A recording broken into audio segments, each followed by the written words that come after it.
to Karate Chopped. I'm Sensei Alexis. That was good until I ran out of steam.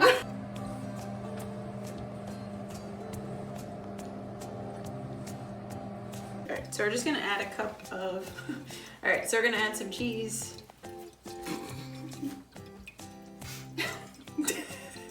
Let's try that again. Yeah! Hi, welcome to Karate Chopped. I'm Sensei Alexis, and today we are going to be making cauliflower crust pizza. And this is going to involve our main ingredient, which is going to be cauliflower. Basically, white broccoli. Doesn't taste like broccoli. We do mix mozzarella and Parmesan cheese into the crust itself. It does make it actually have a very good crunch as long as you cook it long enough. What we're doing is we're actually making 6 individual sized, so personal pan, cauliflower pizzas. First off, for our recipe, we will need 6 cups of riced cauliflower. Let's chop this cauliflower. We are also going to need 4 cups of reduced fat shredded mozzarella cheese. Wow, that looks delicious. Next up, we need 3/4 of a cup of grated Parmesan cheese. Then we need 3 eggs. Then we also need 1 tablespoon of Italian seasoning. 1 teaspoon of Italian seasoning. Then we need 3/8 of a teaspoon of salt. Then we're gonna need 12 ounces of tomato sauce with no sugar added. And the very last thing we need is turkey pepperoni. You can use regular pepperoni. Each pizza is going to get 5 of those delicious things. If you're doing your own sort of a thing, you can substitute out the turkey pepperoni for a different topping, but this is what we're going to use for our recipe tonight. So let's get chopping. So now we're getting into the preparation of our crust. So for this one, what we need to do is we need to cook the cauliflower first. So cauliflower by itself, you can actually cook it in the microwave or in the oven. We're gonna go for the speedier option because I am super hungry and craving pizza. So what we're gonna do is we're gonna take our 6 cups of cauliflower and we're going to get the saran wrap stuck to everything. Not too bad though. All right, so we're going to cover this. Make sure that it's in a microwave safe container before you actually put it in the microwave. No metal. And wrapped up. Perfect. All right, so we're gonna bring it over here to our microwave and slide it in. And now what we're gonna do is we're gonna cook it for about 5 minutes and then give it a stir. So what we wanna do is get it to that squishy point where we can squeeze out a lot of the water, and then we can cook it the rest of the way and make that really firm, nice, crispy crust. So, should be delicious. Looks like our microwave is done. So let's take a look. Don't chop your microwave, we need it. So you can already see with this, oh, the steam. Ouch, okay. All right, super hot. Don't stick your hand in the steam, give it a second. But you can already see we've gone from where we were at the 6 cup line and we're down to about 4 cups of volume right now. So it's a lot of it has to do with the water. There's so much water that's coming out of the bottom. And it's just, you know, that's the part of it that we want to make sure we squeeze out before we actually try to make pizza crust, because you don't want a soggy pizza crust. Cover it back up. And then we're going to put it in for another 5 minutes. And then right from there, we should have our cauliflower set to go. 5 minutes on the clock. And we give it a go.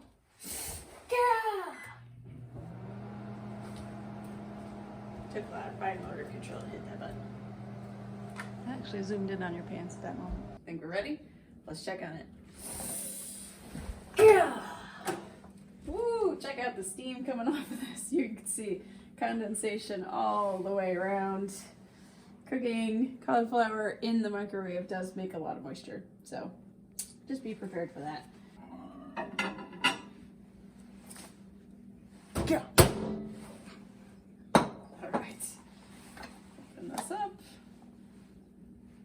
already see the steam on the inside. Wow.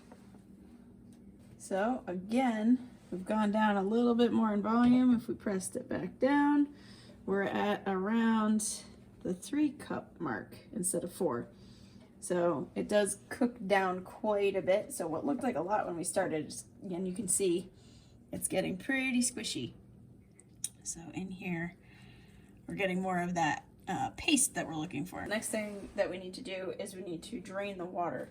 And in order for us to do that safely, it needs to be a little bit cooler. So I'm actually gonna run this under cold water a little bit. All right.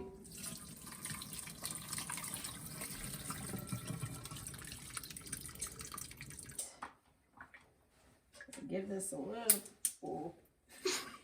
Yeah.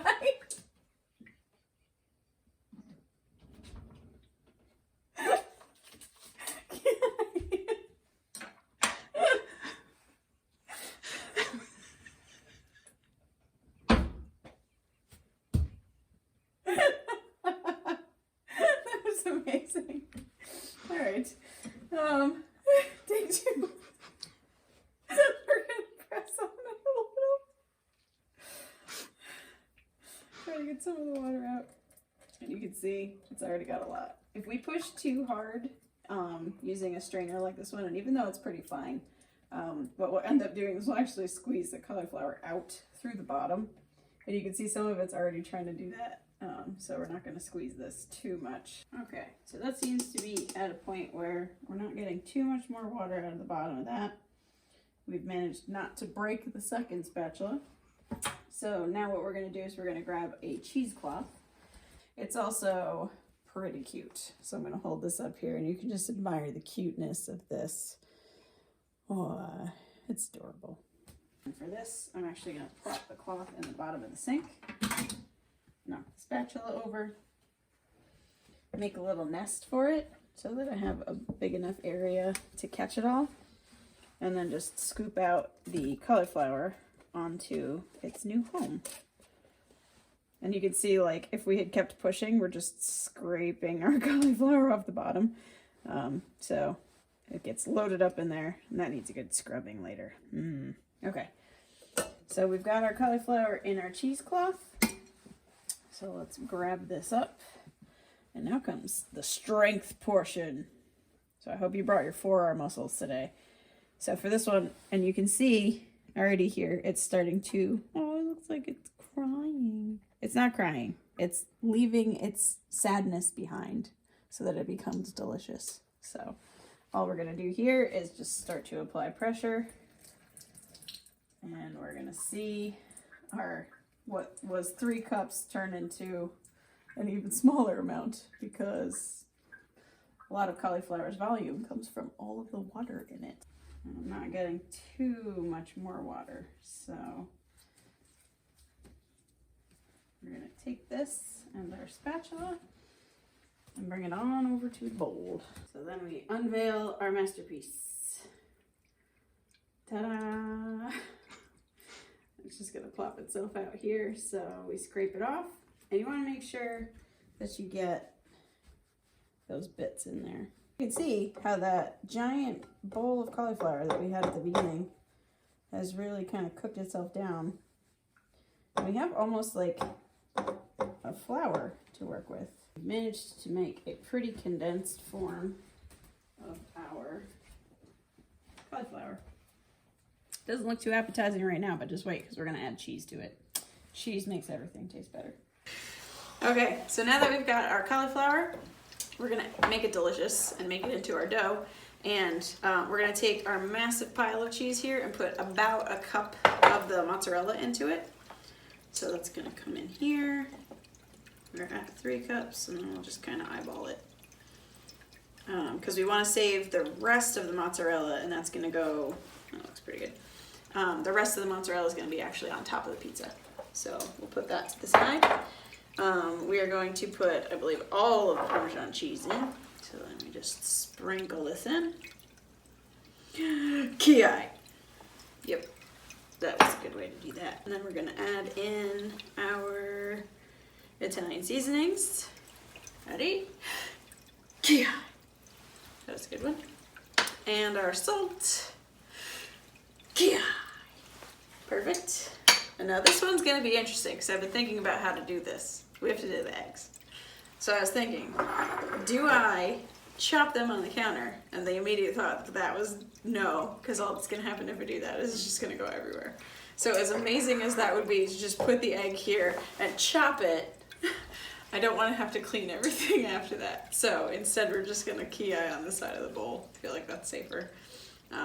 Actually I'm gonna key eye on the counter because I know for me, if I key eye on the side of the bowl, I'm gonna end up with egg shards in there. So we're just gonna do it on the counter. So here we go. Ready? Yeah. Yeah. Yeah. There we go. So get it in and mix it around. This is where the stirring happens and then the magic happens in the oven. Okay, so that's looking pretty good. Looks like we are thoroughly mixed. Everything all together. You can see the seasonings throughout it. Yum. Delicious. So tasty. Now comes our part where we go from one big mixture into 6 individual pizzas. Now you can choose to do this as making like 2 12-inch pizzas, but I find it's a little bit easier serving wise to split them apart just so that way everybody gets the same amount. You're not fighting over whatever. So I'm a big fan of making sure everything comes out the same. So I'm actually going to weigh this and see how much we've got total. So food scales are really helpful to have in the kitchen. It helps you get accurate measurements, which is really helpful for cooking because then you know everything is going to cook the same. We've got 1.25, so 1 pound, 2 ounces, and 2.5. So if we go to grams, I think it might be a little bit easier for us to split this up. So for our total weight, we've got 525. And we've got to split it up into 6 servings, and that's going to be 87.5 grams per pizza. So for this one, I'm going to scoop all of this back into our big one. Now we zero that out, and so we're going to do one at a time. So we get to, oh, too much, 90. That's close though. 83, 84. I feel like I was really close. 88, we're gonna call that good. All right, so we take our servings and we're gonna just plop them on there for now. So now we've got our 6 servings, and what we need to do now is just flatten them out.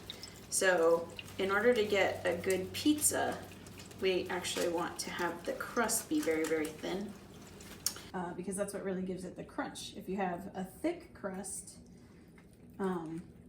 it gets a little bit mushier and you tend to need to eat it more with a fork. Nothing wrong with it. It still tastes delicious. It'll still have the same flavor as the rest of it, but it comes out a little bit better if you can flatten it out.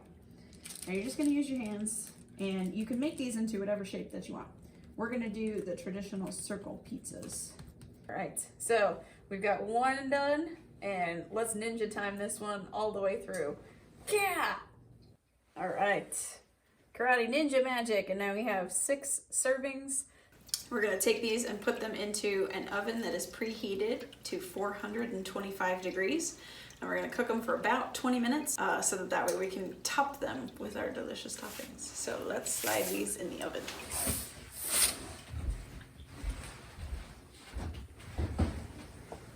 Pop them in. And tell them to cook. And we'll see them in 20 minutes. Yeah!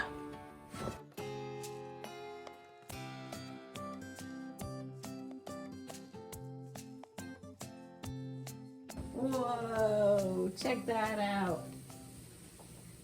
Can you hear the sizzle?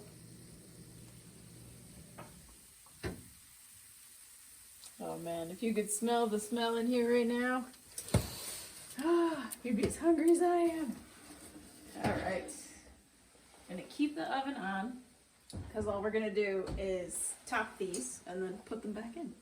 So let's bring these over to our countertop, and oh, they look delicious. Oh my goodness, look at that. They crisped up. You can see where the cheese is and just bubbles over. So we've got our crusts, and the only thing left to do is top the pizzas. So we're gonna start out with sauce.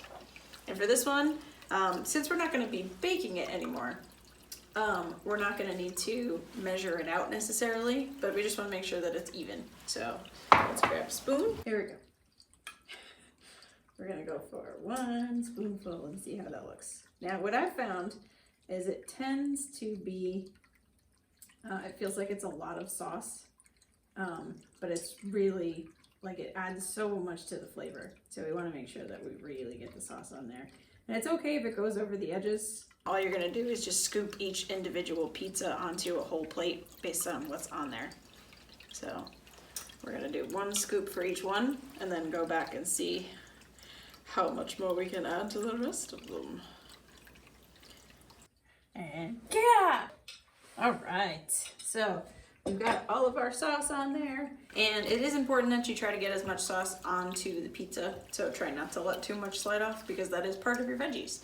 Next thing that we're gonna do is we're gonna add a phenomenal amount of cheese, and it does feel overwhelming because if you look at the cheese and you look at those pizzas, don't you just want to eat the cheese? No, can't eat the cheese, you have to put it on here because it's better when it's melted. And I found that it works best if you do a clump in the middle and then kind of go back. Kind of like we did with the tomato sauce. All right, just the tiny dustings of cheese there. Oh, I don't notice. Mwah. So last thing we gotta add is your topping. Yeah.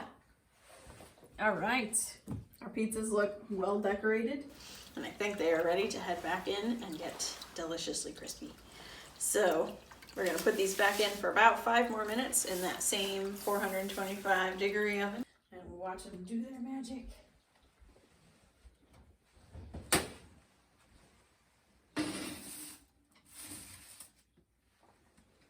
All right, there they go.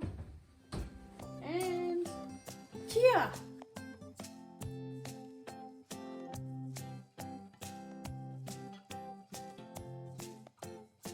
Yeah. Wow. Look at those. Deliciousness. Oh my goodness. That is an amazing looking dinner. Look at those. Look at how they sizzle and bubble. The meltiness of the cheese. The sauce is all crispy and delicious. Edges of the pepperoni got nice and curled. We're gonna close up our oven. Turn it off. Thanks, oven, good job. And right there, we have a delicious looking dinner, all with cauliflower crust. So delicious pizza flavor, tons of vegetables for your serving, and ready to go. You can even toss these, so we're gonna eat 3 of them for dinner tonight, and the other 3 are gonna be in the fridge for leftovers. And if you wanted to, you can actually make the crusts ahead of time and freeze them, and they freeze fine. And all you're gonna do is get them out to thaw a little bit before you get ready to cook. Don't let them thaw completely, but you're gonna let them sit at room temperature for about 10 minutes from frozen, and then put the sauce and the cheese and the pepperoni on and toss them right in the oven, and then you've got a much faster and easier pizza that's ready to go, and because you did the prep work ahead of time. So if you're in the mood to make a whole bunch of cauliflower crusts, you can do that, and they save great.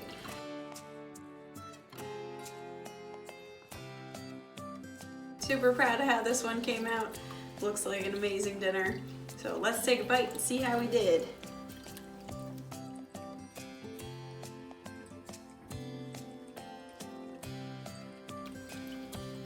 5 stars. Pizza flavor, delicious cheese, the pop of the seasonings comes right through. Tomato sauce is nice and sharp.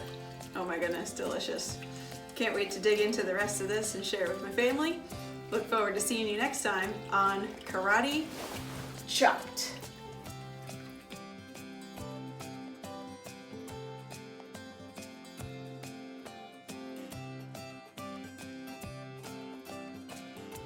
Perfect. We're already off to a great start. This is itchy all of a sudden. I think the camera's turned off. Okay, cool. My mouth is so itchy now. All right, Now, let's get all of those little bits out. No friends left behind. Because we're going to eat you all. I didn't talk about the fact that I'm wearing pajama pants at all.